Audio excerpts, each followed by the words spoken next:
You've probably heard me talking about this self-sufficient living skills bundle that's been going on. And I have been spending the last week flipping through so many of the incredible resources within this bundle. Now, I will say there's a lot. There's over 118 different ebooks and courses and lessons sharing incredible wisdom and knowledge with you so you can live off the land and you don't have to rely on this corrupt and broken system for everything for your family. Anyways, I wanted to share some of my favorite things. One, first off, is off-grid homeopathy. This course is loaded with so much incredible knowledge, talking about homeopathy for first aid, for colds and flu, how to make your own homeopathic remedies. Like, as an herbalist who loves to teach that stuff, that's pretty exciting to hear it in the homeopathy realm. There's also some incredible fermentation guides, so many other amazing herbal recipes and food recipes, and how to make your own sourdough bread, how to do your own organic gardening and canning of all of your foods. Really, there is so much. And yes, I know. I've talked about it a ton, but this entire bundle is only $50 right now until Sunday, March 24th.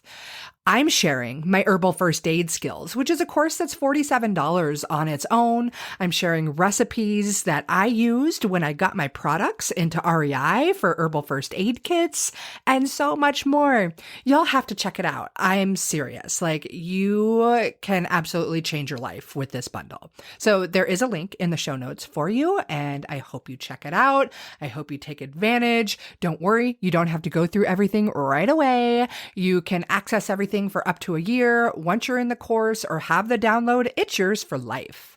It is a steal of a deal. Okay, self-sufficient living skills bundle in the links for you.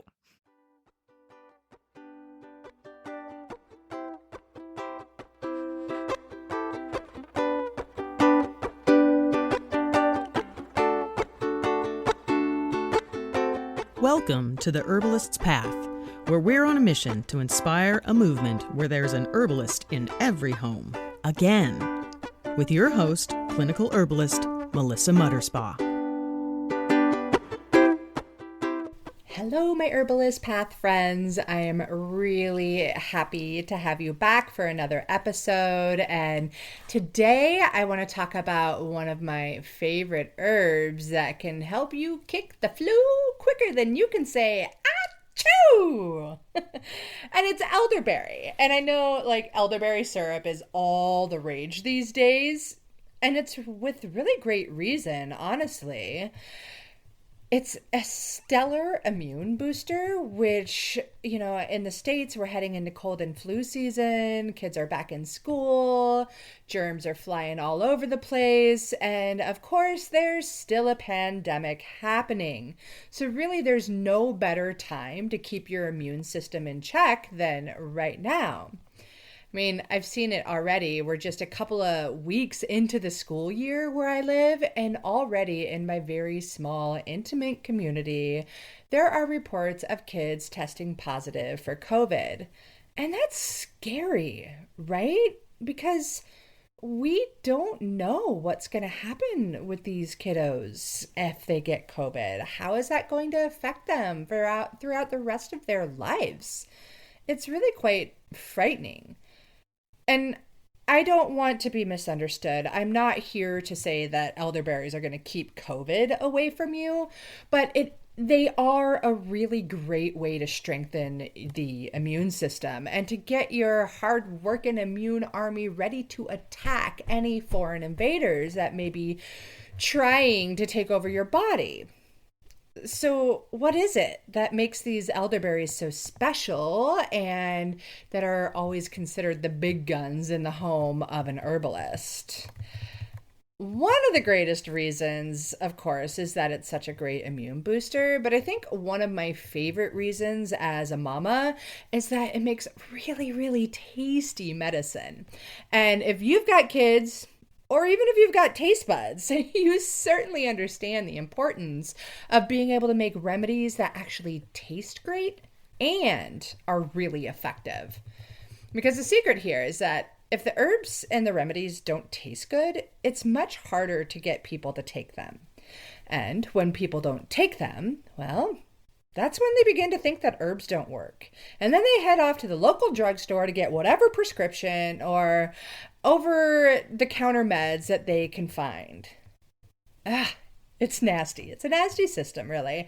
And in case you didn't know, that's exactly what we're not going for here. Like, we don't want everybody relying on the local drugstore, right? Especially when we have plants as medicine that we can grow in our own yards. It's pretty easy, or you can pay a local farmer and help support them as well. Because if you think about it, it was only the mid to late 1800s that the pharmaceutical industry even began. And it began by extracting plant constituents and chemicals and turning them into drugs that can help people. And it was cool how they could help people. But what they end up really helping is the pockets of the pharmaceutical companies' CEOs. But that's a whole nother ballgame, and it's not what I'm here to talk about either.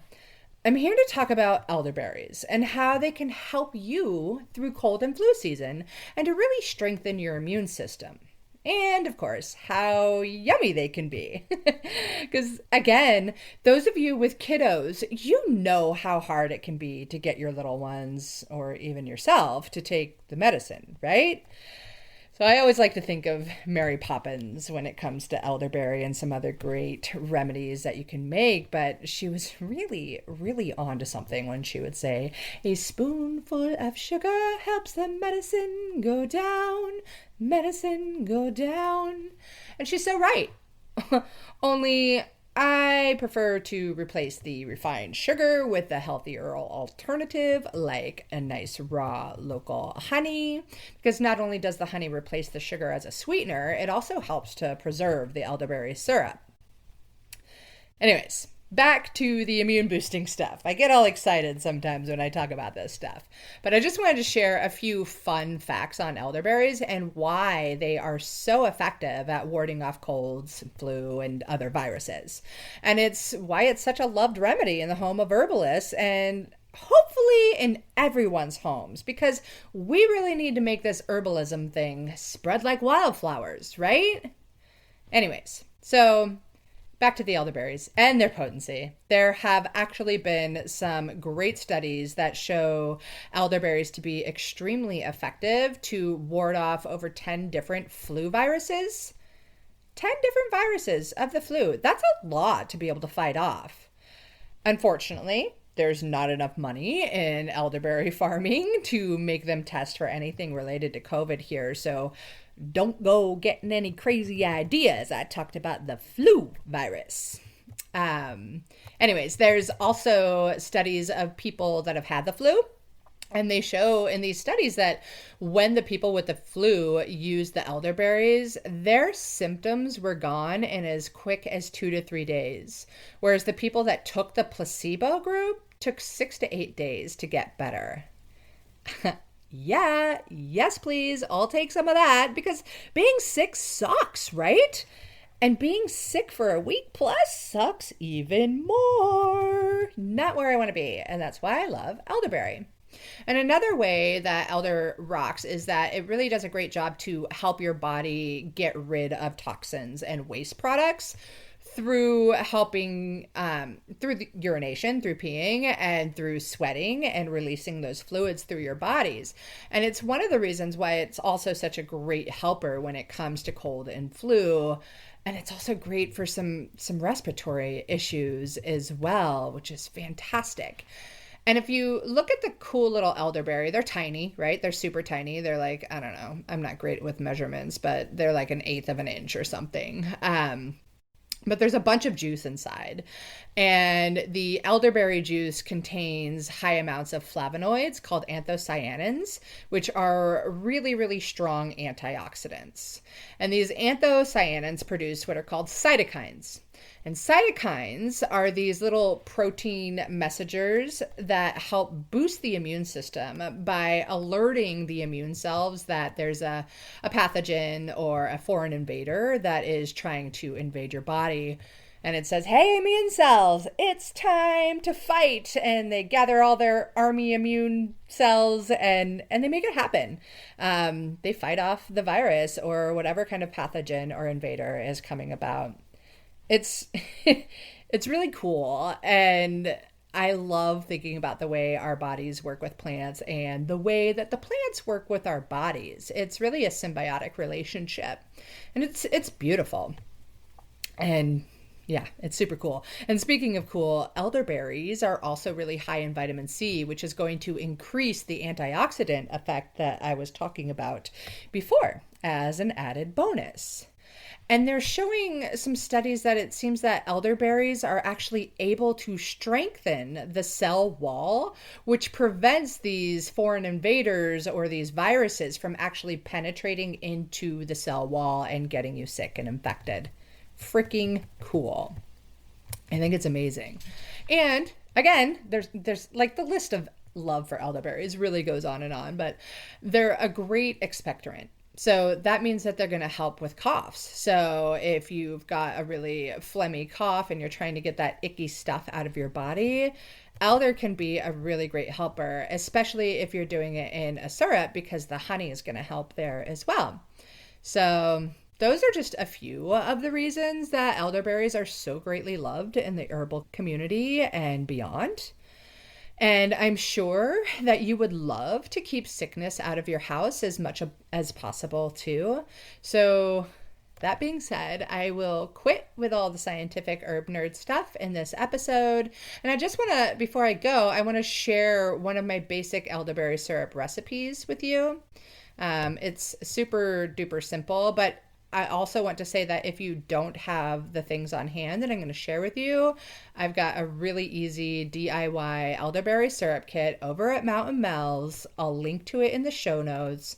It's crazy how easy it is. You just basically open up a compostable bag, dump the contents into some water, boil it, simmer it, strain it, add some honey, and oh my, yummy, yummy. You got some good elderberry syrup medicine for your family. But I also understand the desire to want to make your own remedies because it's super duper fun. I mean, I guess you're still making it with a DIY kit. But anyways,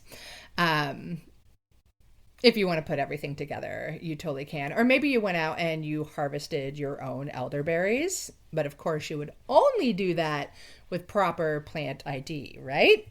Right. Anyways, on to sharing my really basic elderberry syrup recipe with you. So basically, if you did go out and harvest your berries and you have them fresh or you have them frozen, you would want 1.5 cups of the freshly picked or frozen berries. If you're going with dry, you could just do 3/4 cup of dried organic elderberries. Make sure they're organic, please, because you don't want to put any other toxic nastiness in your body. Then you want 3¼ cups water, 1¼ cups honey. Go for raw local honey if available because it adds some great antimicrobial and antibacterial properties. Plus, it's a really great preservative again. You want a 3-inch cinnamon stick. You can add 2 if you want. You can do 3 to 4 whole cloves and about a tablespoon of dried ginger, or you can do 2 tablespoons of the fresh grated ginger rhizome. So that's it for the basic ingredients. And then you're just going to toss everything but the honey into the water and bring that to a boil. And then let it simmer for about 20 minutes to 1 hour. Once that's done, you're going to use like a potato masher or something else that you can crush and mash it and get all the juice out of those berries with. And then just set it aside to cool a little bit, but not too much. Because you're going to strain it and you compost all those solids. And then you add the honey to mix and dissolve. And that's why you don't want it to cool too much because the honey will mix a lot easier if you have it warm. And that's it. Voila! You made your own elderberry syrup. And with that recipe, you're going to get about 4 cups of syrup. And you can store it in your refrigerator for about 8 weeks. You can make it into ice cube trays or popsicles. I like the ice cube trays because you get like an individual serving there, and it's just a great way to keep it longer. So when it comes to recommended dosing for elderberry syrup, a standard dose is simple, about a half teaspoon to 1 teaspoon for kids or a half tablespoon to 1 tablespoon for adults. You can take it on the daily during flu season as preventative measures. You can also take it for a week, then take a few days off, and then repeat the process. You don't necessarily need to take it all year round. This is when you know that cold and flu are going around and you need that immune boost. You need your immune army to be ready to attack foreign invaders, right? So this isn't something that you depend on at all times. And then if the flu or any other sickness does hit you, I would take the normal dose, the half to 1 tablespoon for adults, every 2 to 3 hours instead of once a day until the symptoms are gone. And that will happen pretty stinking quick. So there are about 125,000 ways, maybe not that many, but there's a lot of ways you can adapt the recipe I shared, and you can make it your own. You can blend it for whatever you need, whatever keeps your taste buds happy, whatever kind of sickness you are trying to kick. So if you want to learn more about some of the other herbs that you might want to think about adding to your syrup to make it your syrup and not just the recipe I shared, you can head over to theherbalistpath.com/elderberry syrup recipe. And I've got a download there. It's a download of this entire recipe. And then I go on and talk about quite a few different herbs that you could add to your elderberry syrup and why you would want to add them. Also, a quick other reminder, if you don't have all those ingredients and you just want something even quicker and easier, but not as expensive as the 4-ounce bottle for $20 in the grocery store, you can totally get my DIY kit over at Mountain Mel's, and you're going to get about 5 times the amount you would in a bottle from the store. So it's really the way to go.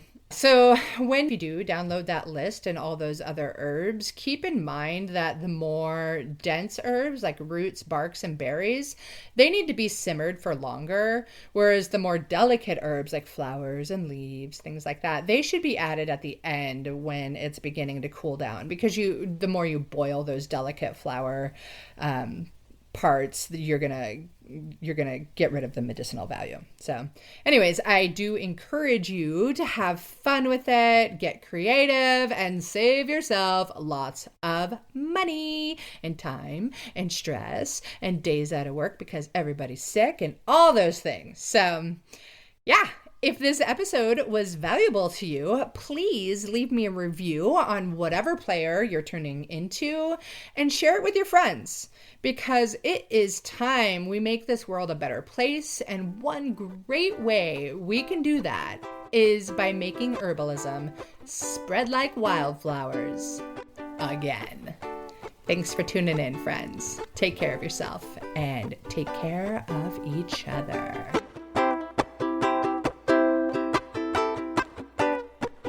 This has been The Herbalist's Path. Thanks for joining us. Have we piqued your herb curiosity? Are you thirsty for more? Well, then check out the show notes of today's episode for exciting educational opportunities, workshops, and courses. If you'd like to support our mission, please subscribe, rate, and review to help others find us. Together, we can make herbalism #spread like wildflowers. Wishing you all a lovely day. Bye for now.